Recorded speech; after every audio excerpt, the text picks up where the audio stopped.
Central Takeover Hour presented by Firehouse Subs. Tyler and Chris along with you today. We gave Wes the day off. He's been working hard. He deserves it. You guys have all been working hard. Chris, I have not checked in like the past hour. Is anybody else in the transfer portal that we should know about? I thought you were going to make a joke about the past 2 minutes. You haven't checked.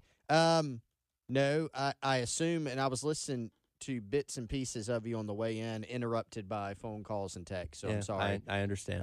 You're a busy guy. You can forgive me, but I assume you got the Omega Blake I one. did. That one. Because that was like 4 hours ago. Yeah, that one hit while Bill was on the air once again. So we got to kind of break some news for the second day in a row. Yeah, you also, when we say, just to make sure that for the sake of being accurate and to not confuse everybody, a lot of players have expressed that they are going to go in the portal, right? So Omega Blake is an example of a guy that cannot literally be in it. I keep saying physically in it. They don't actually go through. It makes you think there's like a place that everybody just goes and like stands like, hey, I'm in the portal now. I'm here. Teleport somewhere. He cannot be in it because he's not a graduate, right? He's a guy that was class of 2021, so he's played 3 seasons in Columbia, not a graduate yet. So for someone like him, someone like Felix Hickson, the defensive tackle that entered yesterday, just to give a couple, recent examples, those guys will actually enter the portal on Monday. There's a paperwork process. I think schools have a certain amount of time to actually process that paperwork and get a player into the portal.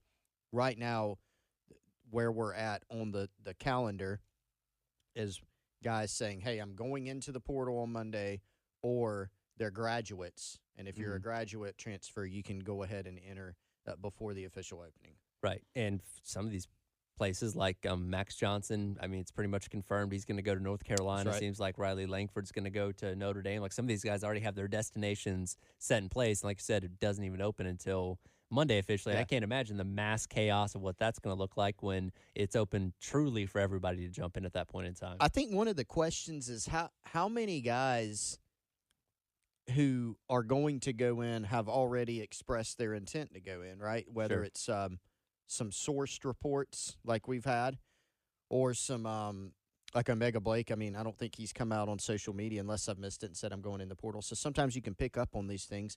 Sometimes guys will put out, the graphic on social media and say, hey, I'm entering the portal when it opens. Sometimes you got the graduate transfers and you got both those things. So that is a question that to me is kind of fascinating, Tyler, is when we hit Monday,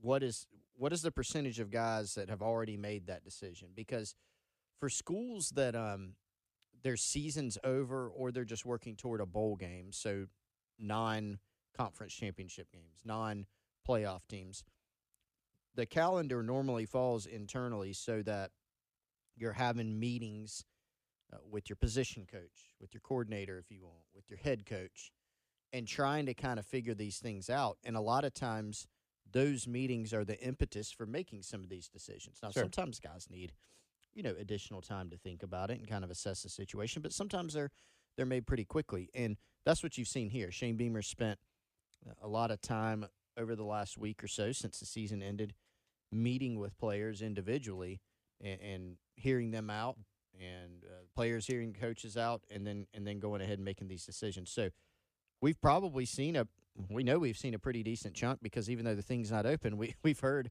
a lot of where guys are going to go, which direction they're going to go here in Columbia, but just nationally, regionally, there's going to be more. Yeah, and there's an expectation every single year you're going to lose guys to the transfer portal. It's just the nature of it. You have 100-some-odd guys in your roster. There's bound to be at least a handful that decide that they want to go elsewhere. And, when you look at guys like DeAndre Martin, Felix Henson, look at the 2 quarterbacks in Gauthier and Bailey that entered the other day. Kylie Corton, wide receiver, also entered himself or has announced he's going to go in the transfer portal yesterday as well. Like, these are pretty inconsequential because most people look at that and say, well, that's a guy that wasn't really getting on the field. At the end of the day, it doesn't matter. You do have the depth, obviously, issue there that you need to build those spots back up, but that's pretty inconsequential for most people. But when we talk about a Juice Wells, an Omega Blake, a Mitch Jeter, which that one really surprised me yesterday, like these are guys that have either already contributed on the field or could be expected to step up in a bigger role like an Omega Blake next year, where you say, well, why the heck is that guy going? Like, and that's the one that upsets people. I think that, yeah, you make a good point. I think that's why it's important not to. You can put all this into buckets. There's some people looking at the number of transfers, and they're saying everything's bad. I mean, you got, I don't know the number right now. You got 8 transfers. Whatever. Let's just say it's probably close to that number. 6. Yeah, right on the number. Okay. 8. Yeah. So we know of. Hey, you got 8 guys that definitely will transfer, that are, have expressed interest, that it looks like will transfer. And if you look at that number, you have the tendency to take like what happened at Texas A&M last year, and you just go, man, things are going bad there, right? But when you zoom into it, there's different reasons. I mean, you've got what you want is what Wes, our colleague who's not here today, has coined as the healthy transfer. Mm-hmm. That's where you want to be. That's more of what you see at, just quite frankly, at a place like Georgia, right? That it's going really well. They're going to have some transfers of some guys that have, maybe they've been beat out a couple of seasons. Sure. Maybe they're not seeing the field. And again, to go back to, there's conversations after the season between the coaches and the players, and both sides can kind of get a sense of what the other's goals are and what it looks like right now going into next year.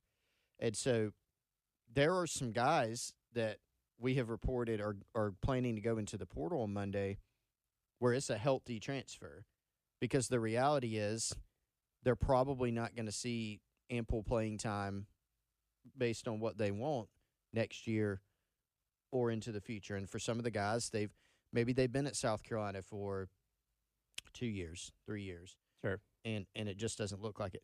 Now, you have some other situations like the guys you mentioned. So Juice Wells, Mitch Jeter, Omega Blake, those are all different, right? Yep. I think Juice is on track to graduate next month. Same thing for Mitch. Pete Limbo even mentioned that Mitch had been accepted into a graduate program, right, already. Okay.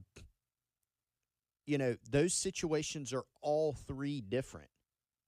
And those situations are different not only from each other, but also a bucket of like your healthy, like playing time transfer, right? Right. Mitch Jeter was the one, I think out of all of the ones that we've seen, Mitch Jeter was a surprising one. Sure. Like all the other ones we were tracking in some form or fashion. That one, not as much, but he is graduating. Yeah. He's played at South Carolina for 4 years. He's kind of looking for, hey, fresh start. Yeah. Go somewhere else. I mean, I know it caught people off guard. It did, from the standpoint of, like, he's obviously been the guy for the past few years and done a very good job at that. I think it's, 23 of 25 in total in his 2 years here. Really good. And, made some long field goals, seen a couple of those this season.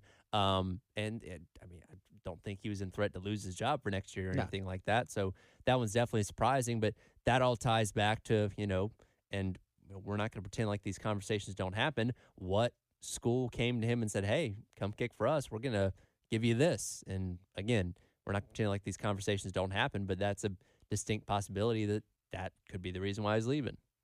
Yeah, I mean, with a guy like Mitch, the opportunity to, kind of see what else is out there. Another school for he's obviously focused on academics too, so you've got that aspect of it. But also going to another place where, maybe he thinks there's a better spot for him with more opportunity, even though he's the starter here, right? So some people say, that sounds kind of silly. But maybe in his mind there's some better opportunity elsewhere. Juice Wells, I mean, that's a situation where I think some people are saying it's just NIL only. Like, that's another thing we see a lot in this era. Like, people are saying kids are only making reasons for NIL. I don't think that's the case even with Juice Wells, right? Last season was obviously, I think, a frustrating season for South Carolina fans, supporters, the coaching staff, and for Juice Wells, because this injury situation, it was tough, right? And I think maybe both sides are looking at it wishing that it went a different way, and I think that's entirely possible. So you got that, with a guy like Juice Wells, there's going to be an NIL component. So you've got that. Then you got Omega Blake, who yes, played a bigger role this year. And I've seen the notion that he's an automatic starter next year. That might not be the case. because a guy like Omega Blake knows, hey, South Carolina's looking in the transfer portal, Yeah. and maybe he thinks he should have played more even this past season. That's true. And I don't think anybody necessarily penciled him in as, hey, you're going to be the number one guy. He would have had ample opportunity to be that guy. And again, you did lean on him a little bit more this year than he have in years past. So he definitely was showing them something that trended in that direction. But yeah, and again, we don't always get explanations on these things either. These guys are not entitled to give us a press conference just because they're going to the transfer portal. So some of them will go on to their new school. And we may never find out why they decided to leave, and some of them may. You know what I mean? And for a guy like Juice Wells being more high profile, that information may come out in time. But, going back to Juice Wells really quick, it isn't all about NIL for everyone. And you have some players that may weigh heavily more than others. And I brought this up yesterday when we were talking about it. For a guy like Juice, there's also the factor of the unknown of the offense next year. Sure. You have a redshirt freshman in Lenore Sellers at starting quarterback, as we assume. You don't know what the pieces around you are going to be. You don't know if the offensive line is going to be better. He may not think he's going to have the opportunity to be as productive as he can be, which, again, he's somebody that's trying to get at the NFL. He's trying to put up those numbers that we thought he was going to be able to put up this past season. And if he doesn't think the offense around him is going to be efficient enough, he may not be able to shine as brightly as he thinks he can. Yeah, that's a very fair point. And, Juice could argue that. The coaching staff could argue their side. We could argue a side. Fans could argue their side. Ultimately, it comes down to, what do players think, And Juice put up, the last 2 seasons that he played a full season of college football, 2021 at James Madison, he had 83 catches, over 1,200 yards, 15 touchdowns. Last season at South Carolina with an offense that really didn't play well at all until the last 2 games of the regular season. Right. He caught 68 balls, and there's no doubt he'd be the top guy here. Yeah, absolutely. So you can argue, both sides of it, but certainly I think just it's important in this era that as confusing and as crazy and wild as a lot of this stuff is, you do have to keep some perspective on it. And I understand the frustration of saying, hey, a guy didn't play most of last season, right? Didn't play most of last season. All accounts are did well for himself on the NIL front, and then just kind of bounces out. And I get that, right? Because Sure. This is college football, and a lot of coaches, even some players. I saw Thayer Thomas from North Carolina State just talking about kind of lamenting this new era of locker rooms not being as close and guys just not being as loyal to schools and things of that nature. And I get that too. So everybody's kind of trying to deal with this and figure it out together. Yeah. No, absolutely. You know what? We'll shift things around a little bit. We'll get to buy and sell in the third segment here. I want to keep this conversation going since we're already on this topic anyway, because people are very fired up, to say the least, this morning about all things going on with transfer portal and NIL. So we'll continue to discuss that as the Gamecock Central Takeover Hour presented by Firehouse Subs rolls along on your Friday. Tyler and Chris along with you. And when the portal officially opens up on Monday. Bill brought up an interesting point earlier on this morning on the early game, and I saw this same sentiment, yesterday, just kind of perusing Gamecock Twitter and seeing what people were saying about what's going on. And you have a segment of people that look at what is happening and say, okay, well, I guess that means I need to jump into, the NIL stuff myself and give to Garnet Trust and get involved more, or if I'm not getting involved at all, start. And then there are other people that just kind of throw up their hands and say, well, what's the point? I'm going to give, and then a Juice Wells is going to just leave anyway. Like, what's the point for me? And that's a dangerous place to be if you're kind of balancing both sides of the equation there, because obviously you want people to give to collectives. You want people to get more involved in NIL to continue to build that for South Carolina. But at the same time, I understand the sentiment of the frustrated ones that say, well, what's the point? I'm doing this and nothing's working. Yeah, I mean, I've said these two things can be true at once, and that is schools that do not participate in the NIL era and have robust NIL offerings will struggle in this new era. There's zero doubt about that, and I think we've seen a lot of evidence to illustrate that here and other places. I say that, and I also think it's a free market, and I'm not going to begrudge anybody who says I'm not going to give to NIL. Yeah, it's your money. It's your money, and I'm never going to try to guilt somebody into it or say, you're not doing. I'm just not going to do that. Sure. But is NIL important? Yes. Is it driven a lot by fans and boosters and business owners who are boosters? Yes. And does that model kind of stink? Yes, it does. Right? So did the old model in a lot of ways for the players and their families. So until we find a new one, this is where we're at. So both of those things can be true. And I will say this, though. If you are open to NIL and if you do understand its importance, and if you are someone who has given in the past, is interested in giving, I don't think it's the best thing, like you said, Tyler, to say, well, hey, this guy left or this guy could leave, because you're going to have those outlier situations. Sure, absolutely. That doesn't mean that everybody does that, right? Because there are instances at South Carolina where they have kept players or where they have been able to recruit players because they're able to point to NIL opportunities. Those things are helping you. Right. If you didn't have strengthening NIL programs, which I do think it's getting better and better at South Carolina, if you didn't have those things, you could be struggling even more. Like, there's a temptation right now to look at it and say, I went 5-7. Some guys are leaving. Like, it can't get any worse. You hear that a lot, right? It can't get any worse. It can. Yeah. It can get a lot worse. And so throwing your hands up and saying, what's the point, whether it's NIL or trying to improve a staff or trying to improve game day or building facilities, like any aspect of program building, I never look at the answer. I never look at the problem and say that the answer is what's the point. Yeah. Because, are you trying to be good or not? Sure. And you may fail, but I just don't think that's the answer. Yeah, and again, you may not like that this is the way that college sports has gone, but it is what it is at this point. As we've said it many times, you can't put the toothpaste back in the tube, and you try and just compete on the playing field that's provided to you. And, talking about contributing and people getting involved, I just went to the Garnet Trust website, and, we talked with Mark yesterday, obviously, about the big $1 million donation from the anonymous donor that's going until December 20th for matching whatever anybody donates between now and then. They're up to $91,000 right now. And again, this is 2-3 days since this was announced. So a really good start. And obviously you still got about 3 weeks before this, this promotion closes. And again, $2 million, if this reaches its full potential, that's a huge swing. And again, it's tough to say where that stacks up against the Georgias and Alabamas in the SEC and programs around the country like that. But I can tell you one thing, it's better than not having it. Yeah, it is. And here's another interesting thing to me is we have seen a lot of people saying that the sport is ruined and all that. Certainly the sport is not what it was in some regard. It looks different as far as the structure and how we get there. People are not able to enjoy it in the way that they did before, I guess is the best way to put it.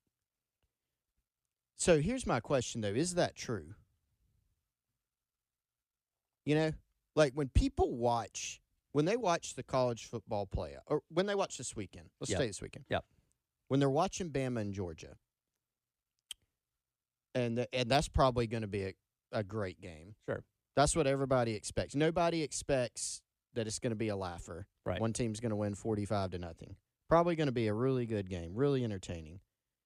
Are people watching it and saying, I can't enjoy this because Jalen Milroe, gosh, how much money do you think he's making? Yeah. And I talked about this earlier. The game on the field looks the exact same. Still playing on a same field, same dimensions, all that kind of stuff. The rules change a little bit from year to year, but sure. Besides that, all that's the same. But there's always been, I have some people that brought this up on the Firehouse Subs text line earlier, there's always been a relatability when it comes to college athletes because they're more like the average person than every other athlete, the NFL, NBA, MLB, whatever it may be. So, people could say, hey, I like that guy because, he's out there, he's playing for the love of the game. He's playing for the opportunity to make money one day if he plays well enough at the college level. And I've seen a lot of people that have been soured on that because, well, hey, I like that guy, and he's also making $1 million. No, he might leave the school at the end of the year and go play for somebody else. Yep. So there's a little bit of a disconnect with the players themselves that existed for a long time, which is what made college unique from other sports, that I can see how that could push some people away from it. Yes. And another thing, I think you make a great point there. Let's say hypothetical, let's say a quarterback has a bad game. He's thrown 3 picks. If that happens in the NFL, what's the reaction? Oh, my God, this guy, how much should the front office give this guy? Yeah. And maybe you want to trade him, or maybe you want to let him go. Steve Spurrier can't trade him. You still can't trade him. They can trade Much themselves. Maybe he wanted to do that to Garcia a few times. Yeah. So in the college game now, you are seeing more and more of that. Sure. When a guy leaves, like you can apply that to Juice Wells and with some of the stuff we've seen, without knowing fully what may be going into a decision. This isn't just Juice; it's anybody. It's automatically in this day and age going to go to he must be leaving for more money, or he got this much money. The amount of money he got is going to be assumed. Yeah. All that type of stuff. And so I think that part is taking the joy out of it from some people. And Sure. just knowing that maybe you get a player on your college team. Used to be, if you signed a player, man, the odds of you watching that guy for 3, 4, or 5 years, very, very good. Sure. Absolutely. Like I remember when Kenny Irons and Auburn came to South Carolina, and I think that was, 2006 or 8? I always get the year mixed up. That really close game. And Kenny Irons had signed with South Carolina and started his career here. And now he's playing for Auburn, who is an opponent. And it was like bizarre, like almost unprecedented. Sure. Now that's just like a Saturday. Yeah. And probably multiple guys. And so you fall in love with these players and get emotionally attached in the college game where that's never really happened. And now it's been flipped on its head to where, yes, they can just leave. Sure. Right. But if you think about it from a player perspective, the coaches can leave anytime too. So you kind of get both sides of it. And I definitely the game itself is super entertaining. The game, people are still watching in droves more than ever. But there are aspects that are turning people off. Now, my question is, will that actually hamper people watching college football? I don't think so. At least not in the short term. Not in the short term. That's something, if we revisit this conversation in 5 to 10 years, maybe we're telling a different story. But I think it's just too early on in this whole process to really be able to gauge that as of right now. And, God, who knows where all this is going in the next 5 to 10 years. So maybe we could, change our minds on that. But obviously this is a conversation not to just have today, but ongoing, especially as the transfer portal, opens up on Monday, and who knows who's going to be in it by then. So we'll certainly stay on top of that. Coming up, though, we'll jump into buy or sell as we get set for a fun weekend of conference championship games and setting the table for the college football playoff. That's coming up on the Gamecock Central Takeover Hour, presented by Firehouse Subs with Tyler and Chris here on the game.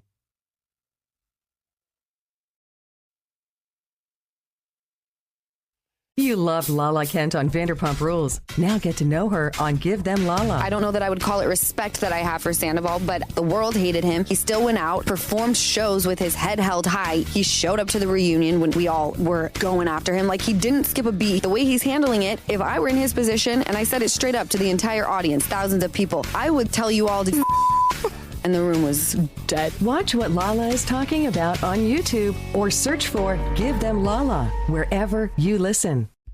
Welcome back into the Gamecock Central Takeover Hour, presented by Firehouse Subs. Tyler and Chris along with you here on the game, going through the litany of possibilities for this weekend's chaos with the college football playoff. It seems like the calm before the storm, because we have 4 teams undefeated sitting in spots 1 through 4, and if they handle their business this weekend, there's no debate. And that 4-hour playoff show on Sunday is going to be very boring because they're just going to stick to the status quo there. But I feel like some kind of chaos is bound to happen this weekend with all 5 of these games. And that leads us in to our buy or sell for this weekend, exclusively about conference championship games, starting with tonight. Oregon and Washington playing for the Pac-12 championship, the final Pac-12 championship, at least as we know it. I think it's going to exist under some kind of banner with Oregon State and Washington State, but not the Pac-12 that we know and love. Should be a very entertaining game. Obviously, Washington won their first contest 36-33 at home earlier on this season.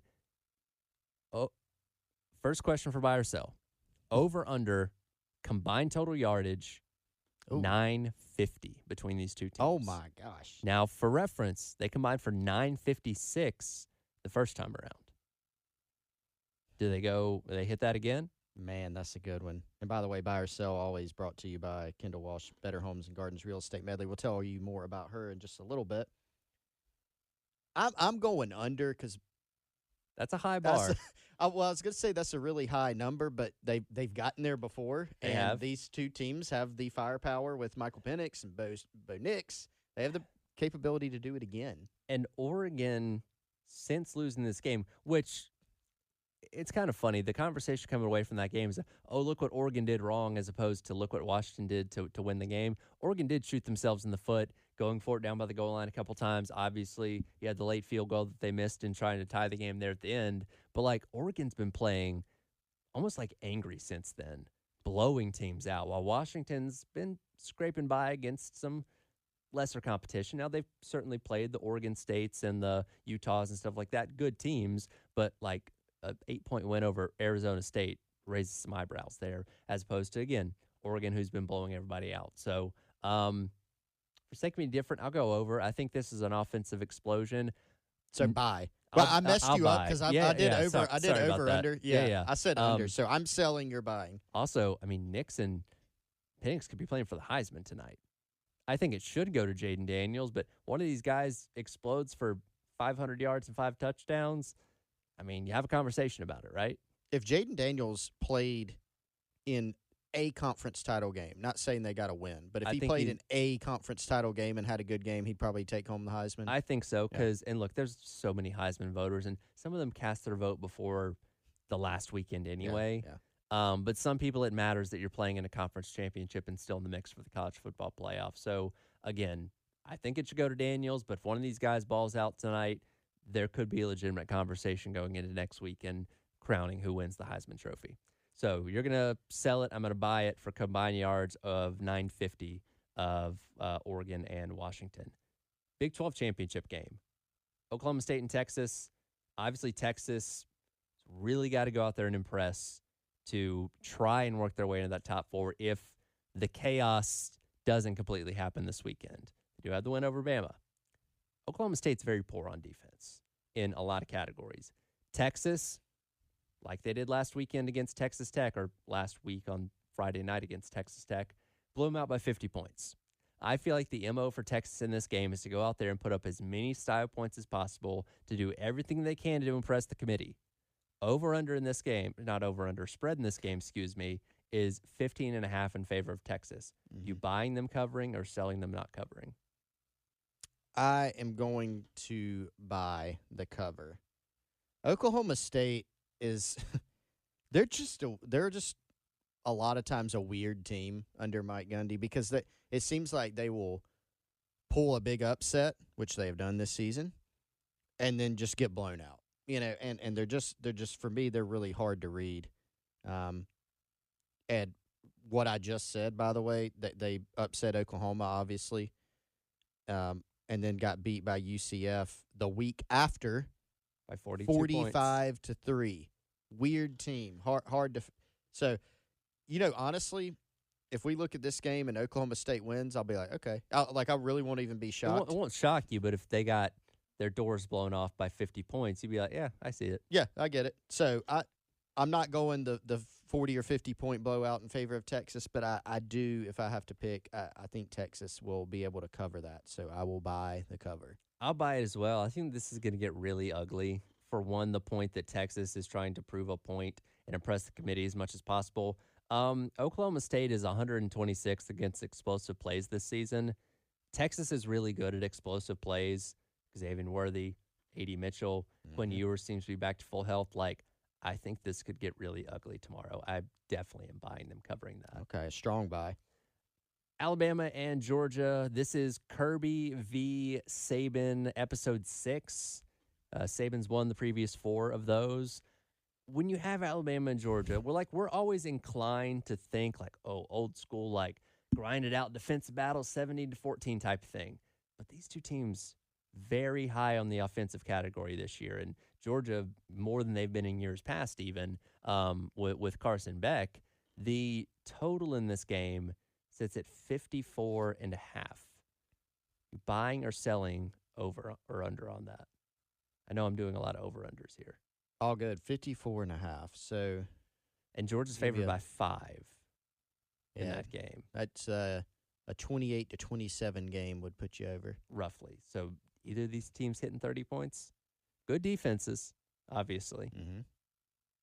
I'll buy over, and Wes would make fun of me close. Barely. Close. Yeah. Like last-second field goal. Sitting a 66-56 game. I think that'd be sacrilegious in the SEC championship game. That one time Auburn and Missouri played, that was high scoring enough. That was like 56-42 or something like that. That was a weird, like, it's just the SEC basketball championship. Yeah, it's like, what are we doing here? New team in the league, get out of here. For the sake of me different, I'll sell. Okay. High-powered offenses on both sides. I don't know. I feel like this is a game the defenses could take over, though. Obviously, Georgia's not as dominant as it's been in years past. Both teams not as good against the run as you think they would be. Both gave up 200-plus yards to Auburn in their respective games there, but I think a little bit more of a grinded out. I think just under the total of 54.5. Okay. Regardless, should be a good game. Final one, Big Ten championship game. Michigan taking on the Fighting Kurt Ferentzes. Simple question, buy or sell. Iowa scores an offensive touchdown. Oh, my gosh. That's amazing. You know what? To be funny and because it's believable, I will sell. They do not score an offensive touchdown. I will also sell, and I still think they can win the game without scoring an offensive touchdown. Don't they do that a lot? Give me a pick six and like a fumble recovery at Michigan's 15, and boom, like Iowa wins like 14-10 or something like that.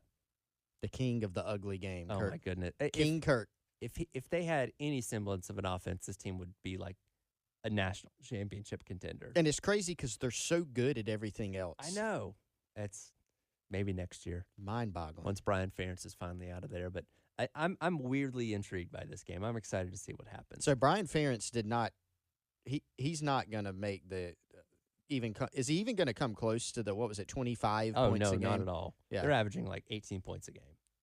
That'd be hilarious if they scored like 70 points. I did the math. They're not going to do that. I did the math like 8 games into the year, and like they would have to average like 40 points a game for the rest of the season to even come close to getting to that 25-point total. So they knew he wasn't going to get it, which they're like, "Hey, Brian, you're not coming back next year," and he's like, "Okay, I'll go find a job somewhere else." Yeah. Which is funny. He doesn't even wear like Iowa branded stuff on the sidelines anymore. He just had like on a black hoodie last weekend taking on Nebraska.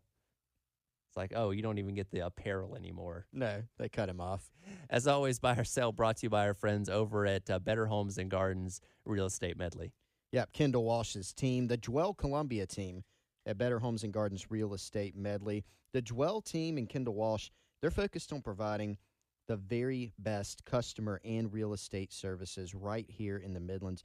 So if you're in the market buying, selling, or investing in real estate, right here in the Midlands, they would love the opportunity to help you. Visit dwellcolumbia.com. They're also on social media at Dwell Columbia. That's on Instagram and Facebook. Or call 803-414-3590. Contact the Dwell Columbia team at Better Homes and Gardens Real Estate Medley, Kendall Walsh, today. We'll wrap up today's edition of the Gamecock Central Takeover Hour presented by Firehouse Subs. Show a little love to basketball. It was a hard-fought win for the women last night on the road in Chapel Hill. That's coming up. Gamecock Central Takeover Hour here on the game. For the real story behind some of wrestling's biggest moments, it's Something to Wrestle with Bruce Pritchard and Conrad Thompson, too. 1995, when WCW announces they're going to be live and head-to-head with Monday Night Raw, feels like this would have been something Vince would have kind of laughed off. No, we did not like them moving to Monday nights. There were a lot of hotels. They all carried CNN, TBS, and TNT. Vince was convinced that Ted Turner had deviously done this deal to get in the hotels and keep us out. Something to Wrestle, wherever you listen.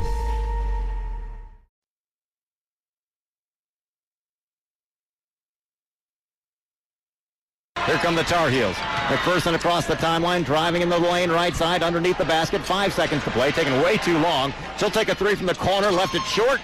Rebound to Narski. Her follow-up no good, and the Gamecocks have done it.